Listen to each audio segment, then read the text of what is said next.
Guerre en Ukraine, jour 125. La Russie veut la capitulation de l'Ukraine, réunion de l'OTAN à Madrid.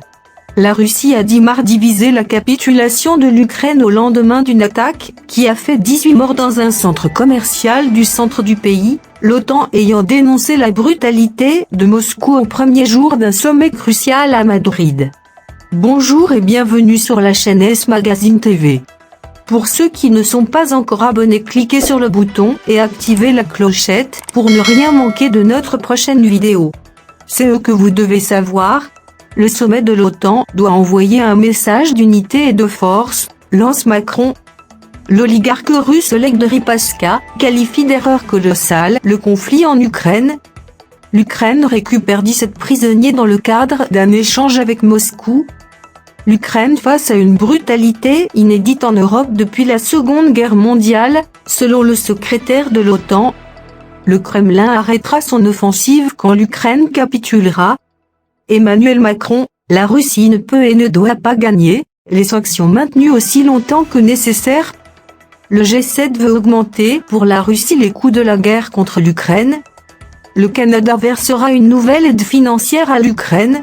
Un prêt de 200 millions par l'intermédiaire du FMI et plus de 150 millions en soutien humanitaire. L'armée russe dément avoir frappé un centre commercial bondé à Kremenchuk. Le G7 s'engage à contribuer à la reconstruction de l'Ukraine. 5 pays émergents, dont l'Inde, condamnent avec le G7 l'invasion de l'Ukraine. Il faut ordonner aux soldats ukrainiens de déposer les armes et il faut mettre en œuvre toutes les conditions fixées par la Russie. Alors tout sera fini en une journée, a déclaré à la presse le porte-parole de Vladimir Poutine, Dmitry Peskov. L'attaque russe, qui a ravagé un centre commercial bondé à Kremenchuk, à 330 km au sud-est de Kiev, a fait au moins 18 morts, selon un dernier bilan. Les autorités ukrainiennes continuaient mardi de chercher une quarantaine de disparus dans les décombres du bâtiment.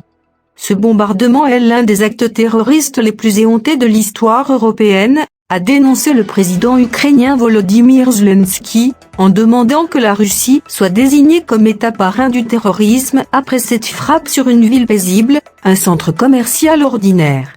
Selon l'armée de l'air ukrainienne, le centre commercial a été atteint par des missiles anti-navires Kh-22 tirés par des bombardiers à long rayon d'action Tu-22, depuis la région russe de Koursk.